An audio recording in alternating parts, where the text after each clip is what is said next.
For patching the plywood joints, knotholes, and other deck imperfections, you will need a pail of deck patch, a clean empty bucket, clean water, and a 5-inch putty knife.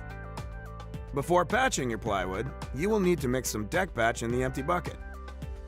Add small amounts of water to the deck patch and mix it until it gets to a smooth, even consistency, not runny and not too thick to spread. The consistency of cake icing is the best comparison. It is best to do this in small batches, as it will begin to set up and harden fairly quickly. Add more water as you need it. If you add too much water, then just add more deck patch. Apply the deck patch evenly to the seams with your 5-inch putty knife and fill in any knotholes bigger than a dime.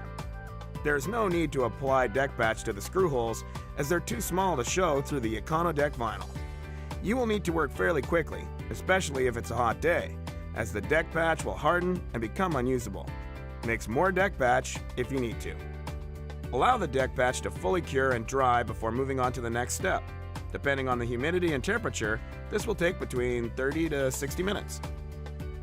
Once the deck patch is dried, scrape your putty knife along the areas you applied deck patch to and remove any ridges or excess material.